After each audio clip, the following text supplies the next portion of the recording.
दोस्तों આગળ વધીએ પહેલાં સબસ્ક્રાઇબ બટન જરૂરથી દબાવો અને હા બેલ બટન પણ દબાવો જેથી દરેક વિડીયો જલ્દી મળી શકે.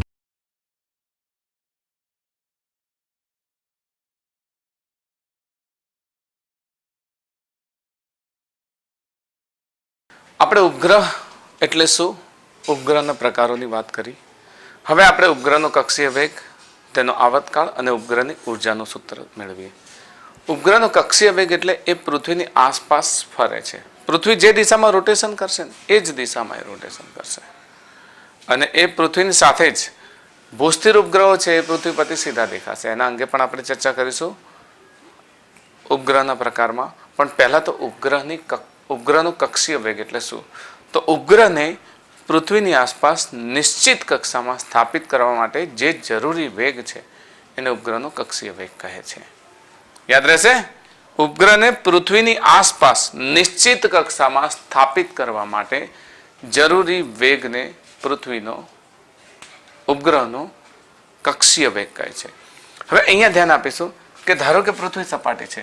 પૃથ્વી સપાટીથી h ઊંચાઈ એટલે ટોટલ જો r ગણીએ આ ઊંચાઈ તો આ r ઊંચાઈ છે અને આ h છે. એટલે ટોટલ આ ઊંચાઈને r પ્લસ h ઊંચાઈ કહીએ. મતલબ પૃથ્વીની સપાટીથી h ઊંચાઈ અને ત્રિજ્યાથી લઈએ તો r પ્લસ h અંતર લઈએ. આટલા અંતરે ધારો કે એક સેટેલાઇટ છે ને એ સેટેલાઇટનો કક્ષીય વેગ v0, velocity of orbit vo, તેનું દળ m છે. હવે શું થાય કે આપણે આગળ ભણી ગયા છીએ ગુરુત્વ સ્થિતિમાન અને નિષ્ક્રમણ વેગ ભણી ગયા છે. નિષ્ક્રમણ વેગમાં આપણે જોયું હતું કે કોઈ પણ પદાર્થને જેમ જેમ ઊંચે ઉછાળીએ એમ એમ એ પદાર્થ મોટો ને મોટો પથ કાપે. ખબર છે ને, પ્રક્ષિપ્ત પથ એનો મોટો ને મોટો જ હોય. આ પ્રમાણે તમે આ પદાર્થને અહીંયા ઉછાળ્યો તો એ પદાર્થ અહીંયા આવે, ફરી વધારે વેગથી ઉછાળો તો આમ આવે, ફરી વધારે વેગથી ઉછાળો તો આમ આવે. પછી એક સમય એવો આવશે કે એને ઉછાળીએ ત્યારે એના જે પ્રક્ષિપ્ત પથ છે ને એની વક્રતા અને પૃથ્વીની વક્રતા સમાન થઈ જાય. તો ત્યાંથી એ પદાર્થ શું થશે તો કે આમ કરીએ પછી એ આવે ખરી પૃથ્વી તરફ, પણ જેમ જેમ પૃથ્વી તરફ આવે એમ એમ પૃથ્વીની વક્રતા પણ શું થશે, વળી જાય છે. આમ પૃથ્વીની વક્રતા પણ વળતી જાય. એ પૃથ્વી તરફ આવે ખરી પણ પૃથ્વીની વક્રતા પણ વળતી જાય અને ફાઇનલી પૃથ્વીની આસપાસ નિશ્ચિત કક્ષામાં શું થાય, ફરવા લાગે. એના પર ગુરુત્વાકર્ષણ બળ લાગે છે, એ પૃથ્વી તરફ આવે છે પણ પરિણામ પૃથ્વીની વક્રતા શું થાય છે, ઓછી થઈ જાય છે. અહીંયા ઉપગ્રહ પર બળ લાગશે, ઉપગ્રહ બળના કારણે આ તરફ ખેંચાશે પણ એની પાસે વેગ છે એટલે એ વાસ્તવમાં અહીંયા હતો એ અહીંયા જવો જોઈએ પણ વેગના કારણે ખેંચાઈને એ ઉપગ્રહ ક્યાં આવશે, થોડા સમય બાદ અહીંયા આવશે. એટલે એ વખતે એનો વેગ કયો થઈ જશે, આ તરફ થઈ જશે. આ તરફ વેગ થાય તો થોડા સમય પછી એ ઉપગ્રહ આ તરફ જવો જોઈએ પણ એના પર પૃથ્વીનું ગુરુત્વાકર્ષણ બળ લાગે એટલે ફરી પાછો અહીંયા આવે છે. આમ એ ઉપગ્રહ પૃથ્વીની આસપાસ નિશ્ચિત કક્ષામાં ભ્રમણ કરે અને તે સમયનો જે વેગ હોય એ વેગને આપણે શું કહીશું, કક્ષીય વેગ કહીશું. તો કક્ષીય વેગ ખ્યાલ આવી ગયો. પૃથ્વીની આસપાસ ઉપગ્રહને નિશ્ચિત કક્ષામાં સ્થાપિત કરવા માટે જરૂરી વેગને તેનો કક્ષીય વેગ કહે છે. હવે કક્ષીય વેગ આપણે મેળવવો છે તો કક્ષીય વેગ મેળવવા માટે ઉપગ્રહનો ગતિપથ કેવો છે જોશો. ઉપગ્રહ કઈ દિશા કેવી રીતે ફરે છે, વર્તુળાકાર, બરાબર. તો આપણે માની લઈએ ધારો કે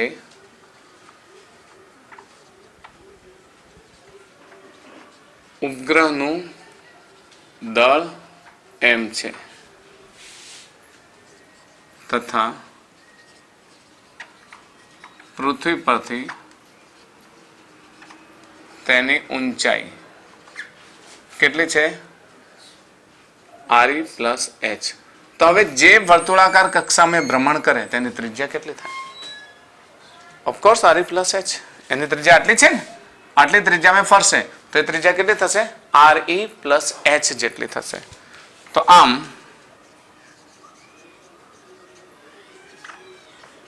ઉપગ્રહ પૃથ્વીની આસપાસ કેવી ગતિ કરે છે, વર્તુળાકાર કક્ષામાં કક્ષામાં v0 જેટલા કક્ષીય વેગથી ગતિ કરે તો તેનો કેન્દ્રગામી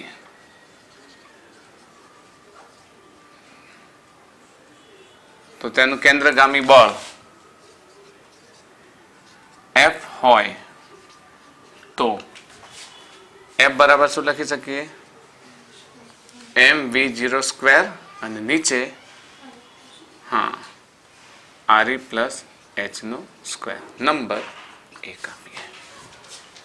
ખ્યાલ આવે છે ને mv0 સ્ક્વેર મેં કાલે કહ્યું હતું ને તમને કે mv square upon r mv square તો છે જ mv0 સ્ક્વેર છે પણ આની જગ્યાએ આપણે શું લખીશું re પ્લસ h એનો વેગ થઈ ગયો. હવે આ કેન્દ્રગામી બળ શું કરશે તો ઉપગ્રહને સતત પોતાની તરફ ખેંચે છે સતત. અને એ કયું બળ છે પોતાની તરફ ખેંચનારું બળ કયું બળ છે ગુરુત્વાકર્ષણ બળ.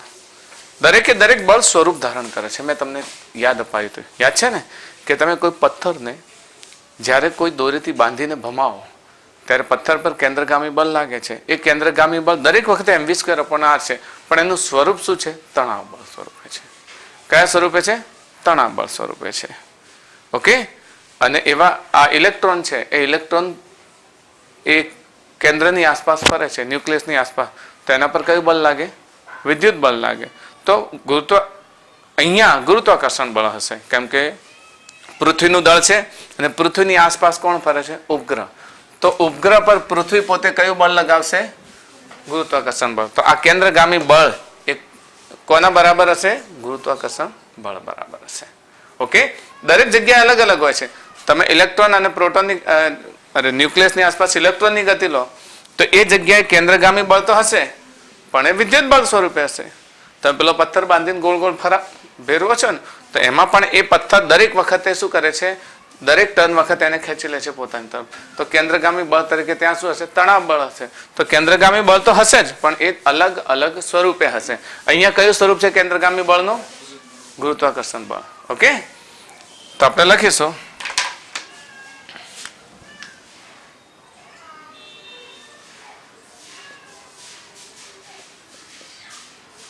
આ કેન્દ્રગામી બળ એ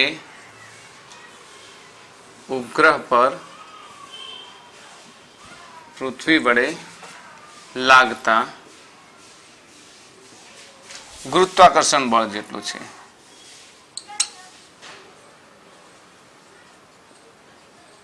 ગુરુત્વાકર્ષણ બળ જેટલું છે. ઓકે. તો ગુરુત્વાકર્ષણ બળને આપણે શું કહીશું અને ગુરુત્વાકર્ષણ બળ Fg લઈએ તો શું લખીશું Gme. કોનું દળ પૃથ્વીનું દળ અને અહીંયા કોનું દળ સ્મોલ m અને બંને વચ્ચેનું અંતર કેટલું છે re. યાદ છે ને. તો બંનેના અંતરના ગુણાકારના સમપ્રમાણમાં અને તેમની વચ્ચેના re પ્લસ h નો વર્ગ વર્ગના અંતરના વર્ગના વ્યસ્ત પ્રમાણમાં નંબર 2. ઓકે. મતલબ સમીકરણ 1 અને 2 માં લાગતું બળ બંને સમાન જ છે. સમીકરણ 1 અને 2 માં લાગતું બળ કેવું છે સમાન છે કારણ કે ઉપગ્રહને સંતુલિત કરવું હોય તો એ કેન્દ્રગામી બળ તરીકે અહીંયા કયું બળ લાગે છે ગુરુત્વાકર્ષણ બળ.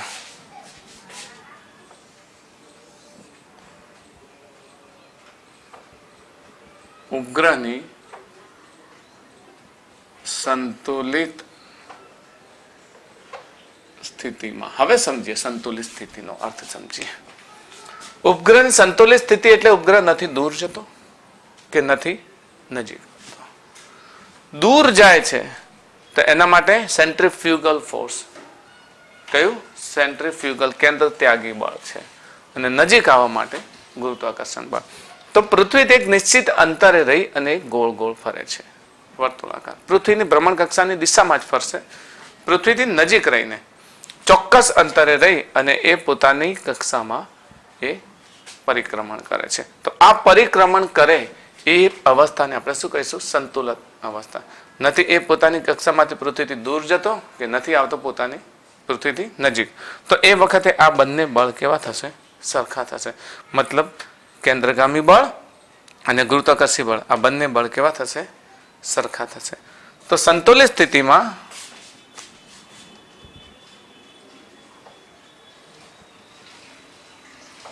કેન્દ્રગામી બળ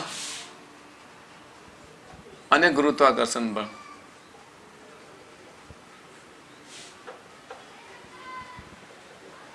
સમાન થશે. અને સમાન થશે તો કેટલા થશે? mv0 square upon re plus h. mv square upon r is equals to g MEM upon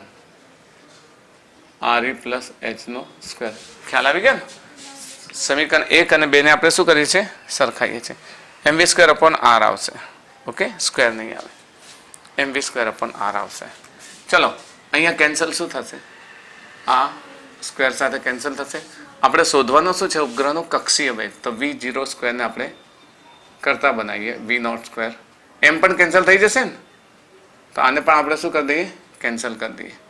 તો v0 square is equals two GME upon RE plus h. Okay, આમ સમીકરણ 3 v0 સ્ક્વેરને ઉપગ્રહનો કયો વેગ કહેવાય છે? કક્ષીય વેગ કહે છે. મતલબ કક્ષીય વેગ માટે ઉપગ્રહનો પોતાના દળની કોઈ જરૂર નથી. એક વેગ છે કોઈ પણ દળનો. જો અહીંયા પોતાનું દળ છે ઉપગ્રહનું નથી, તો કોઈ પણ દળના પદાર્થને તમે એટલો વેગ આપો કે જેથી એ ઉપગ્રહની કક્ષામાં સતત ફરે. ભલે નાનો પથ્થર હોય, પૃથ્વીની આસપાસ સતત ફરે, કે પછી મોટું અવકાશયાન હોય, એ બધું જ પૃથ્વીની આસપાસ ફરશે. તો પૃથ્વીની આસપાસ ફરવા માટે જરૂરી વેગ, જો સમીકરણ 3 અહીંયા યાદ રાખો, અહીં h વધે તો, જો વેગનું સમીકરણ છે એમાં h વધે એટલે કયો ભાગ વધવાનો? છેદનો ભાગ વધ્યો. છેદનો ભાગ વધશે તો કુલ કિંમત કેવી થશે? ઓછી થશે. છેદ વધે તો કુલ કિંમત કેવી થાય? ઓછી થાય. તો h વધે તો વેગ શું થાય? ઘટે. h વધે એનો અર્થ શું થયો? એની કક્ષા જેમ જેમ દૂર જાય એમ એમ એનો વેગ ઓછો થાય, અને h ઘટે તો વેગ વધે. તો મતલબ પૃથ્વીની નજીક રહેલો ઉપગ્રહ બહુ ઝડપથી ફરશે અને દૂર રહેલો ઉપગ્રહ કેવો ફરશે? ધીમે ફરશે. આપણે કેપ્લરના નિયમો જોયા છે. લંબવૃત્તીય કક્ષામાં દૂર રહેલો ગ્રહ એ ધીરે ફરે છે, એનો વેગ કેવો હોય? ધીમો હોય. અને નજીક રહેલો ગ્રહ કેવો ફરે છે? ઝડપી. આપણે સમજી ગયા છીએ ને? તો કેપ્લરના નિયમ પ્રમાણે પણ એ જ છે કે જો h એનું અંતર વધે તો વેગ ઘટે, અને અંતર ઘટે તો વેગ વધે. મતલબ પૃથ્વીની નજીક આપણે જ્યારે ઉપગ્રહના પ્રકાર સમજીશું એમાં આપણી પાસે બે પ્રકારના ઉપગ્રહ હશે. એક તો હશે ધ્રુવીય ઉપગ્રહ જે નજીક છે, અને એક હશે આપણે જીઓસ્ટેશનરી ઉપગ્રહ જે કેવો હશે? દૂર હશે.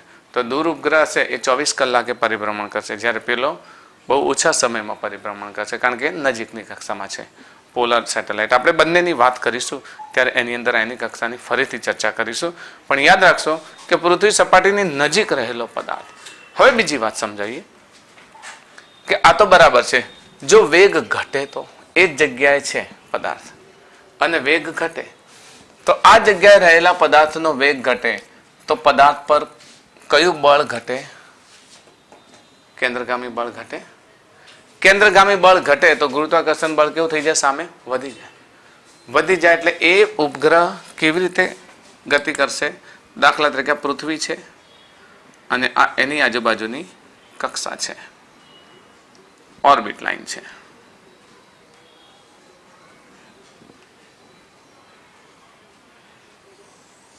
તો ધારો કે અહીંયાથી ઉપગ્રહનો વેગ વીઓ કરતા ઘટી ગયો, તો ઘટી જશે તો એનો વેગ ઘટશે એટલે એ કેવી રીતે ગતિ કરશે? આમ ગતિ કરશે, સતત આમ ગતિ કરશે. ને સતત આમ ગતિ કરતા કરતા કરતા કરતા કરતા પૃથ્વીની નજીક આવશે અને નજીક આવી અને ક્રેશ. સમજ પડે છે ને? અને ધારો કે વેગ વધી જાય તો વેગ વધે તો પછી આઉટર ઓર્બિટમાં જતો રહેશે. ક્યાં જતો રહેશે? આઉટર ઓર્બિટમાં જતો રહેશે. આઉટર ઓર્બિટમાં જઈ અને પૃથ્વીથી દૂર જતો રહેશે. કહેવાનો અર્થ એવો થયો કે એનો આ જે વેગ છે કે જે એની કક્ષામાં એને નિશ્ચિત સ્થાપિત કરે છે, એ વેગને આપણે શું કહીએ છીએ? કક્ષીય વેગ કહીએ છીએ. યાદ રહેશે કક્ષીય વેગ. ઓકે, તો જો ઊંચાઈ વધે તો વેગ વધે અને ઊંચાઈ ઘટે તો વેગ ઘટે. હા, નીચે હોય તો એનો વેગ વધુ હોવો જોઈએ કે જેથી એ સમતુલિત રહે. તો એવું જ જરૂરી નથી એનો વેગ વધે તો નીચેની કક્ષામાં પણ સ્થાપિત થઈ શકે, પણ એનો ખાલી આવર્તકાળ ઓછો હોય છે. ઓકે, એની પણ ચર્ચા આપણે કરીશું, એના આવર્તકાળની અંદર કરીશું. તો હાલ આપણે સમજીએ એના કક્ષીય વેગને થોડીક અગત્યની બાબતો કે જો h વધે તો કક્ષીય વેગ શું થાય? ઘટે છે. તથા h ઘટે તો કક્ષીય વેગ શું થાય છે? વધે છે. યાદ રહેશે ને? h વધે એટલે છેદ વધે તો v શું થાય? ઘટે. તો આપણે આને આ રીતે પણ લખી શકીએ. v0 is equals to route લઈ લઈએ. ચલો, gme upon h re plus h re plus h. Okay, તો આ ખરેખર કક્ષીય વેગનું વર્ગમૂળ વાળું સ્વરૂપ છે. આ જ છે કક્ષીય વેગનું સૂત્ર. પણ અહીંયા આપણે સર્ટેન લિમિટ લીધી છે. કઈ ઊંચાઈ? આ ઊંચાઈ લીધી છે. જો પૃથ્વી સપાટી હોય તો, કોઈ પદાર્થ પૃથ્વી સપાટી પર હોય તો એને કેટલો વેગ આપવો જોઈએ કે જેથી એ પૃથ્વીની આસપાસ ફરે? એવું શક્ય ખરી? તારો નથી હોતું કે કોઈ પદાર્થને મેં આમ થોડોક વેગ આપ્યો તો એ શું થશે? થોડો દૂર જશે અને ફરી પૃથ્વી પર પડી જશે. હજુ થોડો વેગ આપ્યો તો થોડો વધારે દૂર જઈને પૃથ્વી પર પડશે. હજુ થોડો વધારે વેગ આપ્યો તો હજુ થોડું વધારે અંતર કાપશે. તો એક સમય એવો આવશે કે તમે થોડોક વેગ આપશો તો એ પૃથ્વી સપાટીની નજીક રહીને. એટલે તો આપણે નથી કહેતા કે ચંદ્રયાનમાં આપણું જે રોવર અને લેન્ડર છે એ બંને જે જગ્યા પડ્યા છે ને એની બહુ નજીક આપણા ઓર્બિટરને લઈ જવા મથી રહ્યા છે ઈસરોવાળા. પણ એનો વેગ શું કરવો પડે? વધારવો પડે. જેમ નજીક આવીએ એમ એનો વેગ શું કરવો પડે? વધારવો પડે. વેગ ઘટી જાય તો એ લેન્ડિંગ થઈ જાય, ક્રેશ થઈ જાય. તો આ જ ઘટના રોવર અને લેન્ડરના ક્રેશિંગમાં બની હતી. જ્યારે એને લેન્ડ કરવામાં આવ્યું ત્યારે એના વેગમાં કંઈક 21 કિલોમીટર પર સેકન્ડ કે એવો કંઈક વેગ હતો એનો, 21 કિલોમીટર પર સેકન્ડ. પણ એ વેગમાં એના જે બેક એન્જિન હતા એમાં કંઈક ખામી સર્જાઈ અને પરિણામે શું થયું કે એનો સંપર્ક તૂટી ગયો.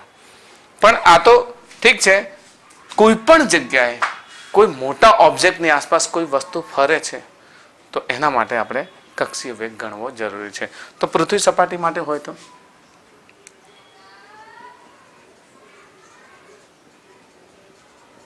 સપાટી માટે h બરાબર 0 લેતા તો vo કેટલો થશે? Root of gme upon re થાય. અથવા તો પૃથ્વી સપાટી માટે h બરાબર 0, હા પૃથ્વી સપાટી પર. પરંતુ આ સમીકરણને આપણે g ના સ્વરૂપે લખવો છે, g સ્વરૂપે. તો શું થશે? vo is equals two re વડે ગુણો ને re વડે ભાગો તો શું થશે? gme upon re square into re. gme upon re square કોનું સૂત્ર છે? કોનું સૂત્ર છે? ગુરુત્વ પ્રવેગ છે ને, gme અપોન re. તો vo is equals to root of gre. આ પણ પૃથ્વી પર રહેલા પદાર્થ માટે કક્ષીય વેગનું સૂત્ર છે. ઓકે, પૃથ્વી પર રહેલા પદાર્થ આપણે એને કેલ્ક્યુલેશન કરી શકીએ, ગણવું હોય તો ગણી શકીએ. કેટલો વેગ હોય કક્ષીય વેગ એનો? બોલો. g ની કિંમત કેટલી? 10 લઈ લઈએ, બરાબર. તો V0 બરાબર જીની કિંમત એપ્રોક્સિમેટ 10 લઈએ ને આરની કિંમત 6400 કિલોમીટર એટલે 1000 બીજા લઈ લઈએ. ખ્યાલ આવે છે? તો 64 એની પાછળ 0 કેટલા થશે? 1 2 3 4 5 6. તો બેકી સંખ્યામાં 0 છે તો વર્ગમૂળ થાય એટલે 0 કેવા થઈ જાય? એકી સંખ્યામાં થઈ જશે. યાદ છે ને રીત? અને 64 નું વર્ગમૂળ કેટલું થાય? 8. 6 0 ના કેટલા થઈ જશે? 3 0. તો V0 કેટલા મળશે આપણને? 8000 મીટર પર સેકન્ડ. આટલો વેગ આપીએ ને પૃથ્વી સપાટી પર તો પદાર્થ પૃથ્વી પર ના પડે, પછી એ પૃથ્વીની આસપાસ ફરે. તો આ કયો છે? કક્ષીય વેગ. આપણે એસ્કેપ વેલોસિટી નિષ્ક્રમણ વેગ પણ નીકાળ્યો હતો. નિષ્ક્રમણ વેગનું સૂત્ર યાદ છે? નિષ્ક્રમણ વેગ VE બરાબર √2GRE. તો ચાલો આપણે લઈ લઈએ. VE upon VO. VE કેટલા છે? √2GRE અને VO કેટલા છે? √GRE. કેન્સલ થશે તો VE upon VO is equals two √2 ને GRE કેન્સલ થઈ જાય. તો એસ્કેપ વેલોસિટી એ હંમેશા ઓર્બિટલ વેલોસિટી કરતા મોટો હોય. આ તમને પૂછે કે VE બરાબર VE બરાબર √2VO સાબિત કરો તો તમે સમજાવી શકો. શાના પરથી?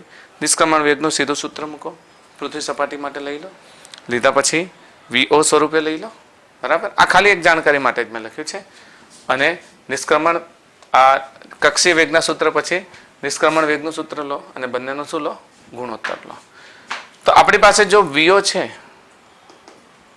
તો VO ને √2 વડે ગુણો એટલે ઓટોમેટિક આપણને ખબર પડશે. આપણે નીકાળેલો છે VE. યાદ છે ને? VE કેટલો નીકાળ્યો હતો? આઈ થિંક 11 પોઈન્ટ સમથિંગ હતો. કેટલો હતો? હા, 11.2. શું અહીંયા એ પરિણામ મળે છે આપણને? જોઈ લઈએ. કિલોમીટરમાં હતું તો √2 ઇન્ટુ 8000 ને ગુણાકાર કરી જુઓ તો VE બરાબર 8 કેટલા થાય છે? 1.41 વડે ગુણી જુઓ. લગભગ થશે કેટલા?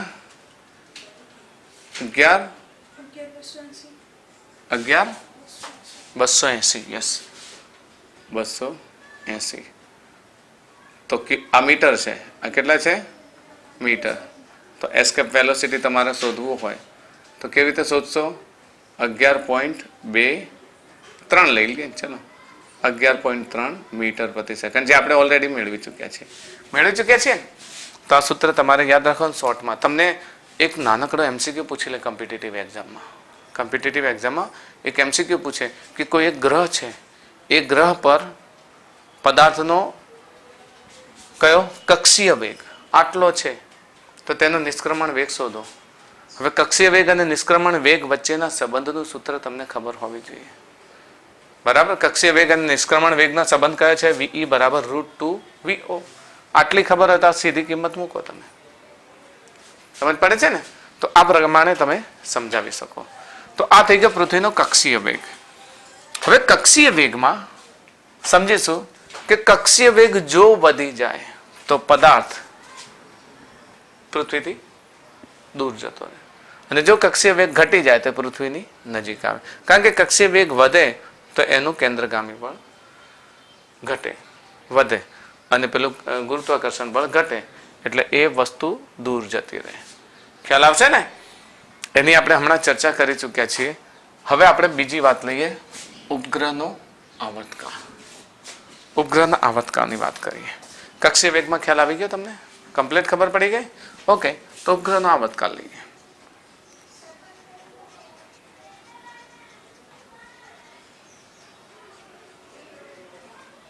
આપણે સીધું સૂત્ર મેળવીએ એ પહેલા એક વાત કરી લઈએ કે ઉપગ્રહ પૃથ્વીની આસપાસ પૃથ્વીની જેમ જ પરિભ્રમણ પૂરું કરે છે. તો છતાં પણ એમ કરીએ કે અહીંયાથી ઉપગ્રહે પોતાની મુસાફરી ચાલુ કરી અને એક પરિભ્રમણ પૂર્ણ કરતા લાગતો સમય T છે, તેનો આવર્તકાળ T છે. તો T સમય દરમિયાન એક પરિઘ પર પૂર્ણ પરિભ્રમણ કરશે ને, યાદ રહેશે? એક પરિઘ પર મતલબ આ પરિઘ પર પૂર્ણ પરિભ્રમણ કરે મતલબ એને કાપેલું અંતર કેટલું હોય તો કે આને ખોલી દો એટલું થઈ જાય, પરિઘ જેટલું. તો ટી સમયમાં ઉપગ્રહ પૃથ્વીની આસપાસ તેની કક્ષાના પરિઘ જેટલા વિસ્તારમાં એ પરિભ્રમણ કરે, બરાબર? એટલું અંતર કાપે. યાદ રહેશે ને? ટી સમય એટલે ઉપગ્રહનો આવતકાળ ટી છે, તો અહીંયાથી સ્ટાર્ટ કરી અને ફરી પાછો અહીંયા આવશે એ સમય દરમિયાન એનો સમય કેટલો રહેશે? ટી. કેટલો રહેશે? ટી. અને એ ટી સમય દરમિયાન એને કેટલું અંતર કાપ્યું તો કે આ જે કક્ષા છે કક્ષાના પરિઘ જેટલું અંતર કાપ્યું, કક્ષાના પરિઘ જેટલું. કક્ષાનો પરિઘ આપણે જાણીએ છીએ, વર્તુળનો પરિઘ કેટલો? 2πr. આનો r કેટલો છે? re + h છે ને. તો આપણે વેગને આ પ્રમાણે પણ દર્શાવી શકીએ ને, આ ઓર્બિટલ વેલોસિટીને એ રીતે પણ દર્શાવી શકીએ ને, કારણ કે આપણે શું જોઈએ છે? આવતકાળ. તો આવતકાળમાં આપણે લખીશું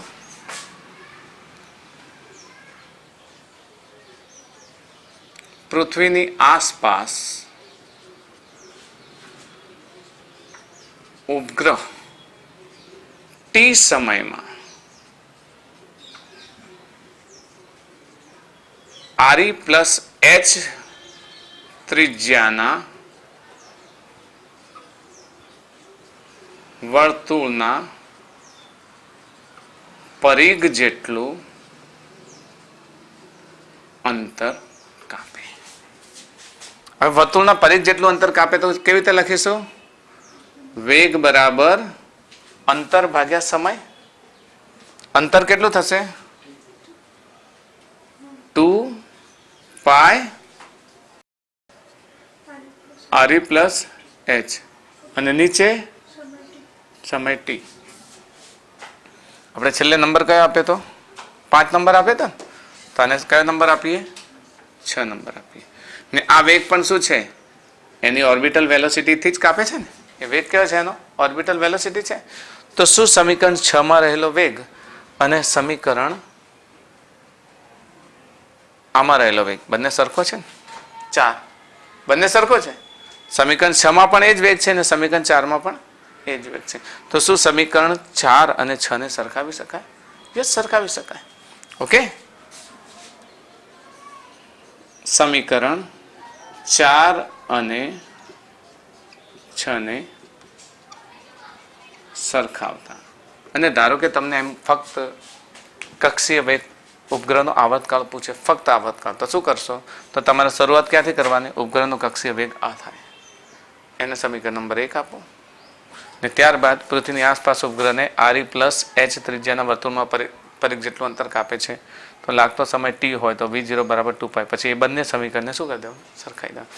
જે આપણે અહીંયાથી ઉઠાવ્યું છે એને પહેલા શરૂઆતમાં લખી દેવાનું ને ત્યારબાદ તમારે એને ચાલુ કરવાનું. ઓકે, પણ તમને આ સમીકરણ યાદ હોવું જોઈએ. તો હવે આને સરખાવી દો. ચાલો, કેટલું થશે? √GME /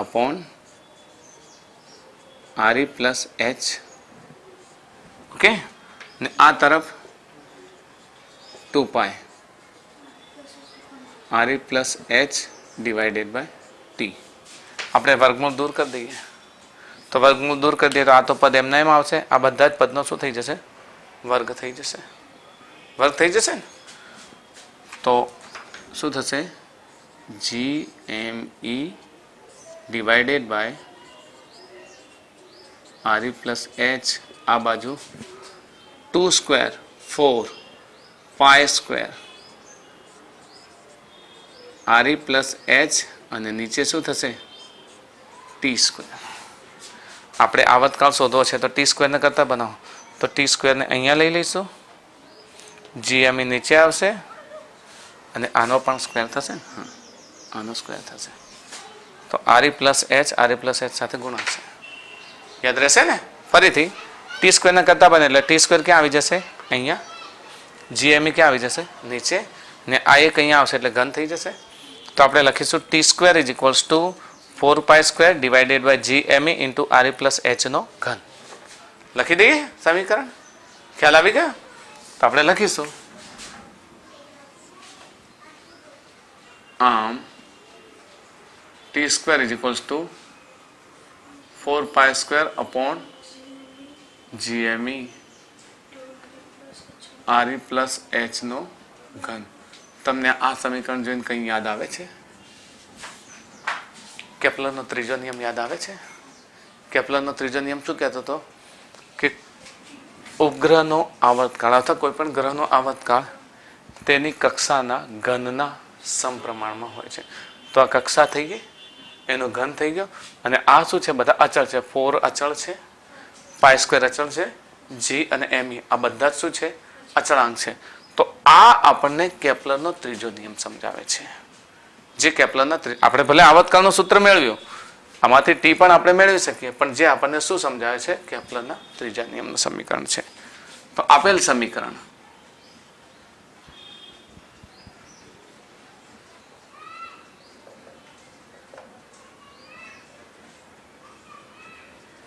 કેપ્લરનો ત્રીજો નિયમ દર્શાવે છે. તો આમાંથી એક બીજો પ્રશ્ન પણ બને. તમને 2 માર્ક્સમાં પ્રશ્ન પૂછે કે કેપ્લરનો ત્રીજો નિયમ લખો, સાબિત કરો. લખો અને સાબિત કરો. કેપ્લરનો ત્રીજો નિયમ લખતા તો આપણે કોઈ પણ ગ્રહની આસપાસ ફરતા ઉપગ્રહનો આવર્તકાળનો વર્ગ તેની વર્તુળાકાર કક્ષાની ત્રિજ્યાના ઘનના સમપ્રમાણમાં હોય છે. યાદ છે ને? T² = R ઘન. આપણે આને R લઈ લો તો આ અચળ થઈ ગયો, તો T² = R. આપણે અહીંયા સમજો, મેં શરૂઆતમાં જ વાત કરી હતી કે આટલા ભાગનું જો આપણે R લઈ લઈએ, બધે R તરીકે લીધું હોત, તો આપણું પરિણામ શું આવત? T² = 4π² GME, અને અહીંયા શું થશે? R². તો આ શું છે? અચળાંક. તો આપણે શું લખી શકીએ? T² = R ઘન. R ઘન. તો આ થઈ ગયો કેપ્લરનો નિયમ.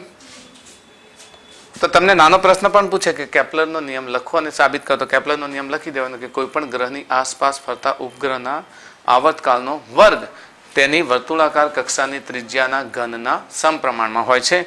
પછી તમે કોઈ પણ ઉપગ્રહનો મતલબ વર્ગ, આ નીચે ભલે R લખો તો GME/R લખી દો, એને નંબર 1 આપો.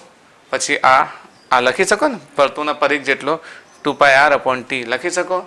પછી બંનેને સરખાવો એટલે તમને આ સ્વરૂપ મળે અને પછી આ સ્વરૂપ મળે. સમજાવી શકો? તો ઉપગ્રહનો આવર્તકાળ. હવે તમે આમાં જો, ઉપગ્રહના આવર્તકાળમાં કઈ વસ્તુ જરૂરી છે? શું વધે તો ઉપગ્રહનો આવર્તકાળ વધવો એનો અર્થ શું છે?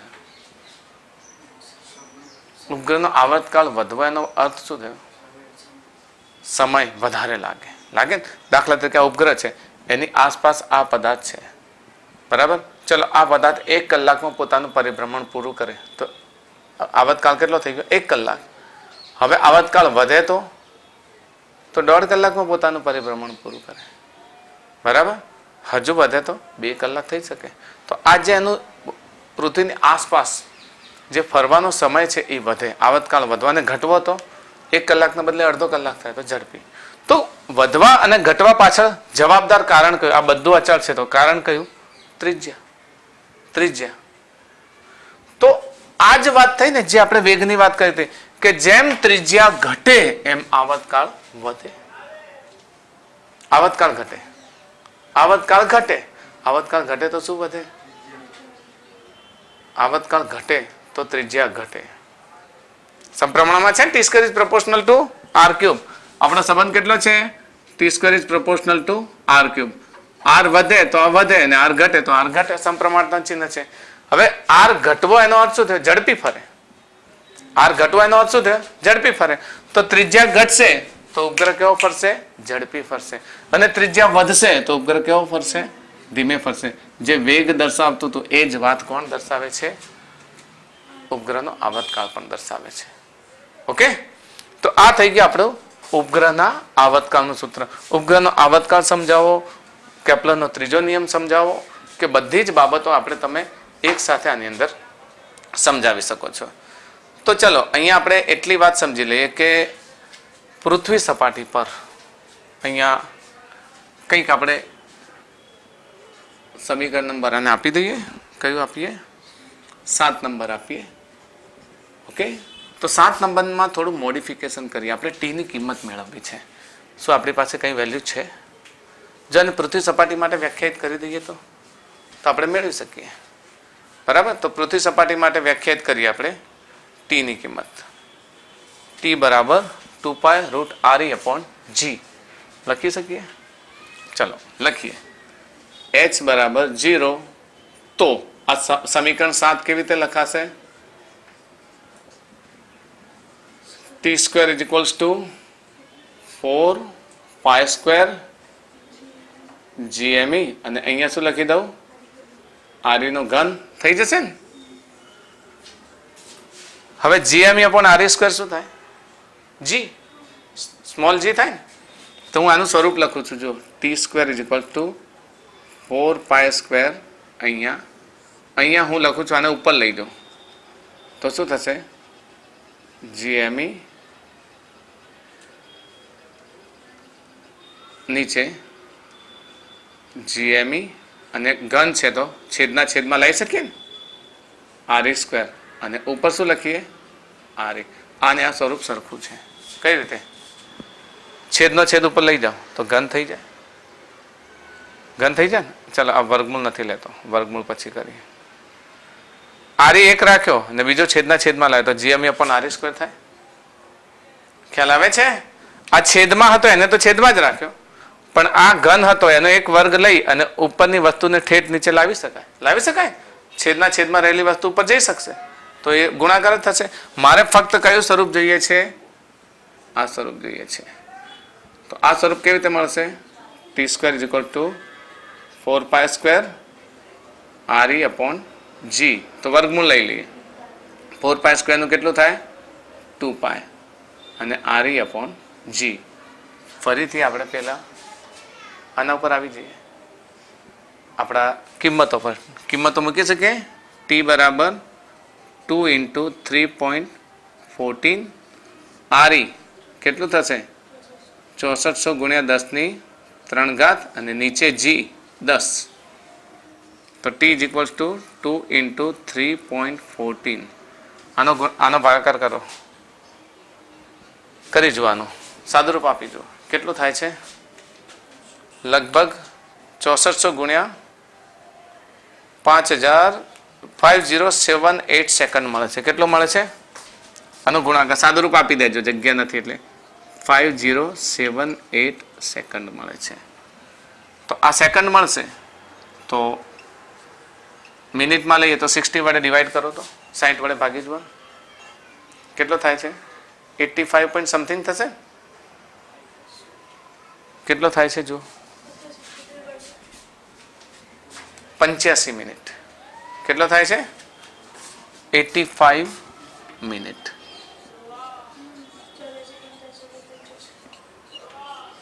એટલે 1 કલાક અને 25 મિનિટ લઈ શકાય.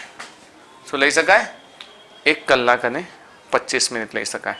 તો પૃથ્વી સપાટી પર ઉપગ્રહનો વેગ જો આપણે પૃથ્વીની સપાટીને સમાંતર લઈએ તો 85 મિનિટમાં ફરી શકે. બહુ ઝડપી. એનો આવતકાળ કેટલો થઈ શકે? 85 મિનિટ. આપણે એક સમીકરણ સ્વરૂપ લીધું છે, બરાબર, પણ તમારે અહીંયા સુધી જ લખવાનું. એના પછી આ સ્વરૂપ લેવું હોય તો તમે લઈ શકો, પણ કેપ્લરના બીજા નિયમ સુધી. આ થોડી વધારાની માહિતી મેં આપી છે જે તમારા નોંધમાં રાખજો. હજી આપણે લેવાનું છે ઉપગ્રહની ઉર્જાનું સૂત્ર. ઓકે, તો હવે લઈએ આપણે ઉર્જાનું સૂત્ર. ઉપગ્રહની ઉર્જાનું સમીકરણ. ઉપગ્રહ પાસે કંઈક તો ઉર્જા હોય અને એ ઉર્જાના કારણે જ ઉપગ્રહ પૃથ્વીની આસપાસ ફરે છે. આપણે જાણીએ છીએ ઉપગ્રહ પૃથ્વીની આસપાસ સ્થિર નથી, ફરે છે. ફરતો હોય તો એની પાસે કઈ ઉર્જા હોય? એની પાસે વેગ છે ને. કયો વેગ છે? કક્ષીય વેગ. ઓકે, તો કક્ષીય વેગ હોય તો એની પાસે 100% ઉર્જા પણ હોય. અને કઈ ઉર્જા હોય? ગતિ ઉર્જા હોય. બીજું, પૃથ્વીથી નિશ્ચિત અંતરે છે તેની પાસે સ્થિતિ ઉર્જા પણ છે.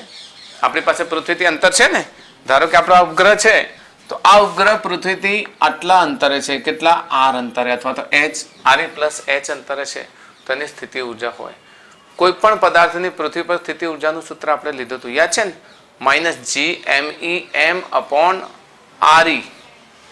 યાદ છે ને? પણ અહીંયા તો એની હાઈટ કેટલી છે? RE+H. તો જો કોઈ પદાર્થ પૃથ્વી પર હોય અથવા તો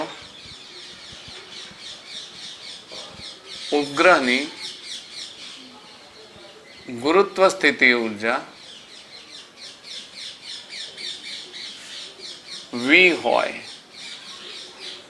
તો V બરાબર યાદ છે ને minus GME M upon RE plus H number 1 આપીએ આપણે ઉપગ્રહની સ્થિતિ ઉર્જાનું સમીકરણ અલગથી તારવીએ છીએ. આ બધા સમીકરણનો આપણે ઉપયોગ કરીશું. હવે આ ઉપગ્રહની ઉર્જામાં ઉપગ્રહ શું કરે છે? પૃથ્વીની આસપાસ ગતિ કરે છે ને ગતિ કરે એ વખતે એનો વેગ કેટલો હોય? ઓર્બિટલ વેગ જેટલો હોય. ઓર્બિટલ વેગ જેટલો હોય ને તો એ ઓર્બિટલ વેગનું સમીકરણ શું છે? Bo is equal to root GME upon RE. તો ઉપગ્રહનો કક્ષીય વેગ VO હોય તો VO is equal to root of GME upon યાદ છે ને કેટલું? RE plus H. આને નંબર 2 આપીએ. 1 અને 2 ને જુઓ ના હજુ નથી સરખાવી શકતા કારણ કે આ તો ઉર્જા છે. પણ આની પાસે વેગ હોય તો કેવી ઉર્જા હોય? ગતિ ઉર્જા તો હોય ને. વેગના કારણે તેની પાસે ગતિ ઉર્જા તો હોય. તો આ વેગના કારણે ઉપગ્રહની ગતિ ઉર્જા આ વેગ VO ને લીધે ઉપગ્રહની ગતિ ઉર્જા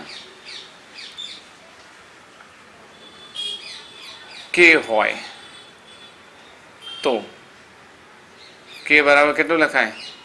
half m VO square. Half m VO square લખી શકાય. VO ની ઉપરથી કિંમત લઈ લઈએ કેટલી? GME m upon RE. તો K is equals to 1/2 m root of GME upon RE plus H and its square. Square થશે એટલે વર્ગમૂળ નીકળી જશે. વર્ગમૂળ નીકળી જશે ને તો આપણને શું મળશે? K બરાબર GME m upon નીચે 2 into RE plus H number 3. યાદ રહેશે? આ કેવી રીતે મેળવ્યું? ઉપગ્રહના કક્ષીય વેગને શામાં મૂક્યો? ગતિ ઉર્જાના સમીકરણમાં. ગતિ ઉર્જાના સમીકરણમાં મૂકવાથી ઉપગ્રહ પાસે કોઈ પણ પદાર્થની આપણે ઉર્જા કઈ રીતે મેળવતા હતા? બે ઉર્જાના સરવાળા સ્વરૂપે. યાદ હશે. તો ઉપગ્રહની કુલ ઉર્જા એટલે સ્થિતિ ઉર્જા અને ગતિ ઉર્જાનો સરવાળો કરવો પડે. સ્થિતિ ઉર્જા અને ગતિ ઉર્જાનો સરવાળો શું થશે? યાંત્રિક ઉર્જા થશે ને. તો ઉપગ્રહની કુલ ઉર્જા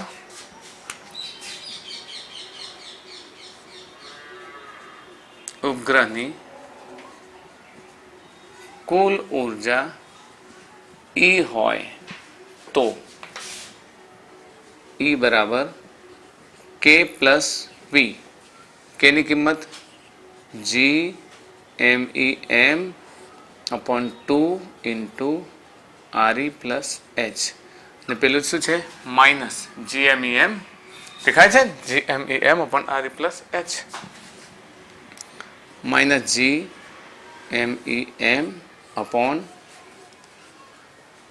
RE plus H. બોલો લસા લો. લસા કેટલો લેશે? ઉપર નીચે 2 વડે ગુણાશે તો છેદ બંનેનો સમાન થઈ જશે. દેખાય છે ને? આ 2 છે. આવો નવો છેદ કરવા માટે ઉપર નીચે કેટલા વડે ગુણીએ? 2 વડે. તો નીચે છેદ સમાન થઈ ગયો પછી GME માટે 2 GME જાય એટલે માઇનસ GME રહેશે. રહેશે ને? તો સાદુરૂપ કેટલું થશે? E is equals to minus GME m upon 2 into RE plus H. જેને આપણે શું કહે છે? કુલ ઉર્જા. આ કુલ ઉર્જાનું સમીકરણ છે. આ ઉર્જા કઈ છે? ગતિ ઉર્જા અને સ્થિતિ ઉર્જાનો સરવાળો છે. ઉપગ્રહમાં ગતિ ઉર્જા અને સ્થિતિ ઉર્જાનો સરવાળો ને કુલ ઉર્જા કેટલી છે? માઇનસ છે. કેમ માઇનસ છે? આ માઇનસ હોવા પાછળનું કારણ શું? ઉપગ્રહ પાસે હજુ ગુરુત્વ સ્થિતિ ઉર્જા છે. હવે આને 0 કરવો હોય તો શું કરીશું? એટલું ને એટલું આની અંદર એડ કરવું પડે. આ માઇનસ જેટલું જ પદ આપણે એડ કરવું પડે. ને જો કુલ ઉર્જા 0 થાય તો પદાર્થ શું થશે? પૃથ્વીના ગુરુત્વ ક્ષેત્રમાંથી ક્યાં જતો રહેશે? બહાર જતો રહેશે ને. એની ઉર્જા 0 થઈ ગઈ મતલબ શું થઈ ગયો? પૃથ્વીના ગુરુત્વ ક્ષેત્રમાંથી બહાર જતો રહેશે. તો આમ જોવા જઈએ તો પૃથ્વી ઉપગ્રહની કુલ ઉર્જા એ એની ગુરુત્વ સ્થિતિ ઉર્જા કરતા અડધી છે. દેખાય છે ને? પૃથ્વીની ગુરુત્વ સ્થિતિ ઉર્જા કેટલી છે? -GMEM/RE+H. તો એની કુલ ઉર્જા જે છે એ એની ગુરુત્વ સ્થિતિ ઉર્જા કરતા કેટલી છે? અડધી છે. અડધી મતલબ એની કુલ ઉર્જા કરતા અડધી ઉર્જા આપણે એને પ્રસ્થાપિત કર્યો છે. હજુ જો આટલી ઉર્જા આપીએ તો પૃથ્વીનું ગુરુત્વાકર્ષી ક્ષેત્ર છોડીને ક્યાં જતો રહેશે? બહાર જતો રહેશે. તો અહીંયા GMEM/2 × RE+H ને ઘટાડવું હોય તો શું વધારવું પડે? ત્રિજ્યા વધારવી પડે. વધારતા જાઓ ત્રિજ્યા, વધારતા જાઓ તો શું થશે? ઘટતું જશે. એક સમય આવશે કે કુલ ઉર્જા કેવી થઈ જશે? 0 થઈ જશે. નીચે ઇન્ફાઇનાઇટ ડિસ્ટન્સ લઈ લો તો અનંત અંતરે ગુરુત્વ સ્થિતિ ઉર્જા કેવી થાય? 0 થાય. ઉપગ્રહની કુલ ઉર્જા કેવી થશે? 0 થાય. તો ઉપગ્રહ જ્યારે પૃથ્વીની આસપાસ ભ્રમણ કરે, અહીંયા ઉપગ્રહ જો પૃથ્વીની આસપાસ ભ્રમણ કરે તો એની પાસે કંઈક પોતાની ઉર્જા હોય, બરાબર ને? એ ઉર્જા એની શું કહેવાશે? કુલ ઉર્જા કહેવાય. તો ઉપગ્રહની ઉર્જા અંગે ખ્યાલ આવી ગયો તમને? હવે ઉપગ્રહની ઉર્જા એ તેની સ્થિતિ ઉર્જા કરતા કેટલી છે? અડધી છે. અને બીજો એક પોઈન્ટ યાદ રાખશો કે જ્યારે ઉપગ્રહની કક્ષા દીર્ઘ બને, આ બધા મુદ્દાઓ છે કે ઉપગ્રહની કક્ષા વધતી જાય વધતી જાય વધતી જાય, દીર્ઘ બને ત્યારે એની ઉર્જા કેવી થશે? ઘટતી જશે. ઘટતી જશે ને. અને ઉર્જા જો એની કુલ ઘટતી જાય તો અનંત અંતરે એની ઉર્જા કેવી થઈ જાય? શૂન્ય થઈ જાય. ને ઉપગ્રહ પૃથ્વીના ગુરુત્વ ક્ષેત્રમાંથી ક્યાં જતો રહે? બહાર જતો રહે છે. બરાબર? તો ઉપર પણ પૃથ્વીનું ગુરુત્વાકર્ષી ક્ષેત્ર લાગે છે. એના વેગના કારણે એ સતત પૃથ્વી તરફ તો આવે છે, પણ પૃથ્વીની વક્રતા વધુ હોવાથી એ પૃથ્વીની આસપાસ શું કરે છે? ગોળાકાર ફરે છે. પરંતુ જો આ જે ઉર્જા છે આ ઉર્જાને ઉપગ્રહની બંધન ઉર્જા કહેવાય. આ ઉર્જાને શું કહેવાય? ઉપગ્રહની બંધન ઉર્જા. આટલી ઉર્જાથી એ પૃથ્વીની આસપાસ ફરે છે. જો આની ઉર્જા આટલી આપીએ તો એ ગુરુત્વ ક્ષેત્રમાંથી ક્યાં જતો રહે? બહાર જતો રહે. તો આટલી ઉર્જા આપી નથી તો આ ઉર્જા શું છે? ઉપગ્રહની બંધન ઉર્જા છે. તો લખીએ આપણે E બરાબર -GMEM/2 × RE+H જેટલી ઉર્જાથી ઉપગ્રહ પૃથ્વીની આસપાસ શું કરે છે? ભ્રમણ કરે છે.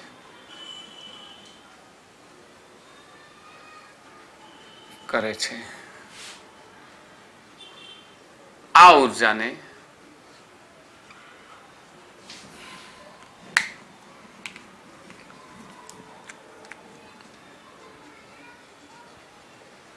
ઉર્જાને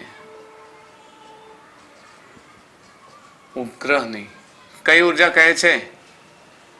બંધન ઉર્જા કહે છે. કઈ ઉર્જા કહેવાશે ઉપગ્રહની? બંધન ઉર્જા. તો તમને એમ પણ પૂછે કે ઉપગ્રહની ઉર્જાનું સમીકરણ આપો તો પણ આ જ, અને ઉપગ્રહની બંધન ઉર્જાનું સમીકરણ આપો તો પણ તમારે આ જ રીતે સાબિત કરવાનું. ઓકે? ઉપગ્રહની બંધન ઉર્જા ક્યારે ઘટે? જ્યારે અંતર વધે તો બંધન ઉર્જા શું થશે? ઘટશે. અનંત અંતરે બંધન ઉર્જા 0 થાય મતલબ ઉપગ્રહ પૃથ્વીના ગુરુત્વ ક્ષેત્રમાંથી બહાર જતો રહ્યો. હવે વર્તુળાકાર કક્ષાએ ફરવાના બદલે એના વેગ પ્રમાણે સીધી સૂર્ય કક્ષામાં ફરશે. ઓકે?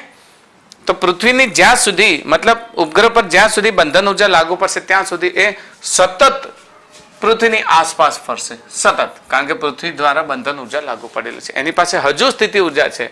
તો પૃથ્વી પર કોઈ પદાર્થની જેટલી સ્થિતિ ઉર્જા હોય એટલી સ્થિતિ ઉર્જા જેટલી ઊંચાઈ હોય ત્યાંથી એને ઓર્બિટલ વેલોસિટી જેટલો વેગ આપીએ એટલે એ પૃથ્વીની આસપાસ સતત ફર્યા કરે. તો આનો આધાર, બંધન ઉર્જાનો આધાર કેટલી બાબતો પર છે? એક તો ઉપગ્રહના પોતાના દળ પર છે. દળ વધે તો બંધન ઉર્જા વધે, દળ ઘટે તો બંધન ઉર્જા શું થાય? ઘટી જાય. બરાબર? અંતર વધે તો તો બંધન ઉર્જા ઘટે, ને અંતર ઘટે તો બંધન ઉર્જા શું થાય? વધે. અંતર ઘટવું એટલે એને ફરી પૃથ્વીની નજીક લાવો તો એની બંધન ઉર્જા વધારે હશે. ઓકે, તો આ બધી બાબતોને ધ્યાનમાં રાખી અને પૃથ્વીની બંધન ઉર્જા, ઉપગ્રહની કુલ ઉર્જાનું સમીકરણ અને આપણે આવર્તકાળ તથા વેગના સમીકરણો તારવ્યા. આઈ થિંક ઉપગ્રહની ઉપર જે ફરવાની આખી ફિઝિક્સ છે એ તમારા સમજમાં આવી ગયું હશે. આવી ગયું ને? ઉપગ્રહ કઈ રીતે ફરે છે, કઈ રીતે એની પાસે ઉર્જા છે, એનો કેટલો વેગ હોય, એનો કેટલો આવર્તકાળ હોય, આ બધી જ બાબતો તમને સમજ પડી ગઈ હશે. That's all.